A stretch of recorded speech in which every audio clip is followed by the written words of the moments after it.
A no-kill rescue in Point Richmond saves thousands of animals from euthanasia every year. But now there's some allegations that the organization is not doing enough to treat some sick kittens. And ABC 7 News I-Team reporter Melanie Woodrow is here with the story. What's happening? Larry and Stephanie, Milo Foundation rescues both dogs and cats. These claims are specifically about the kittens. Critics say that some of them are not receiving the vet care they need, but the founder and director of the organization says that's not true.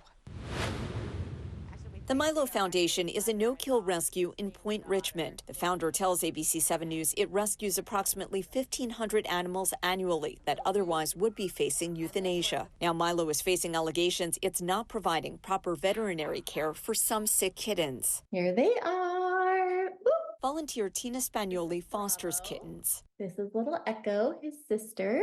She says she and Milo employees have been sounding the alarm to founder and director Lynn Tingle. That was just new to me, that a rescue would not respond appropriately or do whatever it takes to make sure that the animals in their care stay alive. Tingle denies this and gave ABC 7 News a tour of the Milo Foundation. She answered all of my questions about the kittens. 3-week-old kittens, 2-week-old kittens, sick 5-week-old kittens. They're vulnerable. She estimates the Point Richmond location currently has about 30 cats. Approximately half of them are sick, some with upper respiratory issues, others ringworm or eye infections. We start them on the antibiotics, we clean their eyes, we give them meds, and if they aren't improving, then it's time to go to the vets.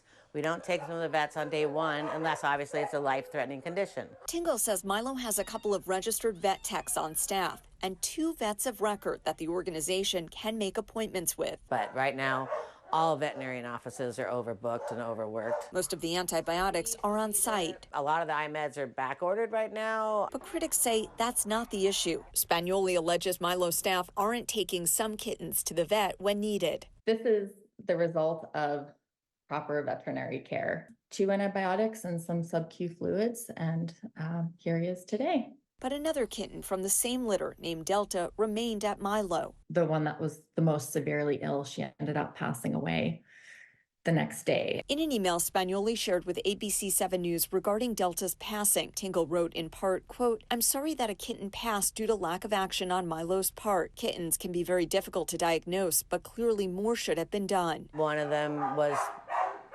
weaker and passed before we could get him into the vets.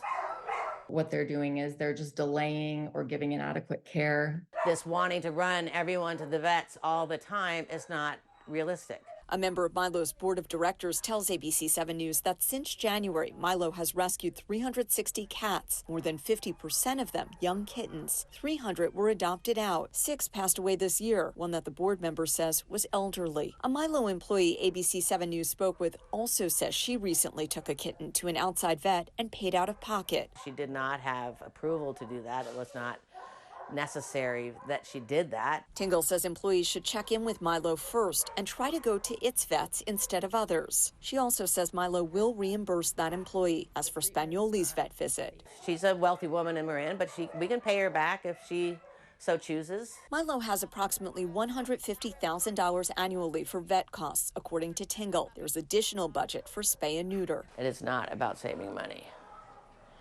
It's not a matter of money. It's a matter of time and a matter of let's see what needs to happen. We get them in as soon as we can. She also says many arrived to Milo already sick. We have feral kittens and cats wrapped up in tape left at our door. It's not the first time Milo has faced criticism. In 2009, the Marin Humane Society shut down the San Rafael location for alleged overcrowding and dirty conditions, according to prior reporting. That place was very small. We have more staff. But Spagnoli says staff members are also frustrated. It's alarming that staff members are reaching out to me for help. It is our intention to take care of every animal that is here. We're doing our best.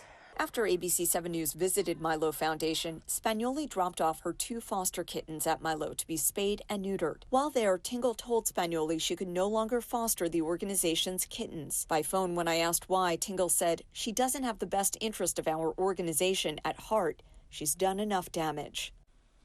The board tells me Milo is making changes to improve conditions, including having a designated medical contact on call every day to handle emergency medical needs from fosters and the adoption center. They're also hiring a new director of operations as well as a feline medical caregiver. Today, the medical director at Abbey Hospital gave me a call. This is one of the hospitals that's treating the animals that are at Milo Foundation. He told me that he thinks they're doing an excellent job triaging the animals and getting the ones that need vet care to the vet. He was familiar with those 2 kittens that you saw with the eye infections, but he was not familiar with Delta. That was the kitten who most recently passed away. So a stark contrast from the images that really speak to the concerns, those photos. Yeah, clearly 2 sides here. Yeah, it feels like they're trying to do the right thing, but maybe don't have the resources to do that. So it's just heartbreaking seeing the little kittens that have suffered. Thank you, Mel.